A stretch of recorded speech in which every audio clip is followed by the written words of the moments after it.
Ya, salam sejahtera untuk kita semua. Pada pertemuan ini, saya akan membahas tentang classification of travelers secara komprehensif, di mana ini bagian dari mata kuliah Introduction to Tourism di sesi pertama. Ya, saya akan merangkum dan menggabungkan definisi-definisi dari UNWTO, di mana di situ sebenarnya sudah komprehensif juga tentang definisi-definisi dari tourism. Langsung saja yuk kita bahas sama-sama. Ya, baiklah, kita mulai ulasan komprehensif classification of travelers. Ya, jenis utama wisatawan ditunjukkan oleh gambar ini ya. Tampak perbedaan mendasar antara residents dan visitors ya.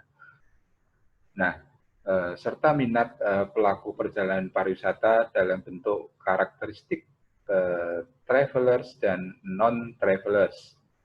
Nah, gambar ini juga mencerminkan konsensus yang jelas bahwa bisnis dan perjalanan di waktu yang sama termasuk dalam scope of travel and tourism. Nah, ditempatkan di satu sisi lain, ada beberapa jenis wisatawan yang umumnya dianggap berada di luar wilayah yang diminati, ya, meskipun dimasukkan dalam beberapa survei perjalanan.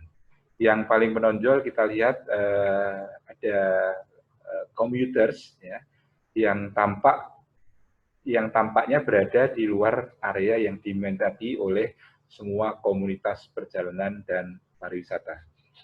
Nah, kategori yang lebih luas lagi dari travelers yang dikategorikan sebagai pendatang, baik internasional maupun domestik. Nah, kelompok wisatawan lain yang biasanya tidak dimasukkan dalam studi perjalanan dan pariwisata karena memang mereka tidak terpengaruh oleh promosi-promosi perjalanan, meskipun mereka cenderung bersaing untuk mendapatkan fasilitas serta layanan yang sama dengan traveler.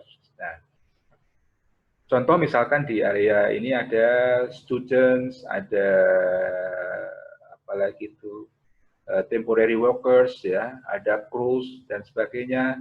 Nah, itu mereka bepergian semata-mata karena alasan tertentu saja ya, seperti crews, students, kemudian ada local travelers dan itu kan mereka mempunyai tujuan yang tidak sama dengan traveler ya. Student ya bisa didefinisikan sebagai mereka aktivitas belajar, temporary worker sebagai aktivitas dia bekerja dan lain sebagainya. Nah, dari para travelers ini yang secara langsung berada dalam lingkup perjalanan dan pariwisata, perbedaan mendasar dibuat di antara mereka yang perjalanannya diselesaikan dalam waktu 1 hari. Nah, visitors pada hari yang sama juga disebut dengan day trippers atau excursionist karena mereka tinggal kurang dari 24 jam meskipun mereka adalah pelancong penting. Nah, signifikansi ekonomi mereka tidak seberapa ya jika dibandingkan dengan wisatawan yang menginap 1 malam atau lebih. Nah, tujuan perjalanan yang diidentifikasikan pada gambar ini sebenarnya sudah melampaui harapan-harapan ya secara tradisional gitulah ya, karena semakin banyak bukti bahwa visit to friends and relative ya, adalah motivasi perjalanan dasar dan faktor pembeda dalam kegiatan pemasaran pariwisata yang merupakan proporsi utama ya, merupakan proporsi utama dalam perjalanan. Bagaimanapun primary purposes ini adalah konsep yang berubah-berubah karena banyak perjalanan dilakukan karena kombinasi alasan. Ada di situ ada bisnis, ada visiting friends or relatives, ya, kemudian ada personal business, kemudian ada leisure, dan sebagainya. Nah,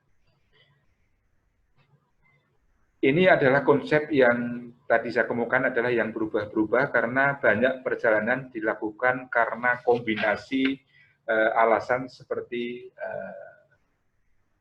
ada 4 poin di situ seperti bisnis, visiting, ada dari personal, dan leisure.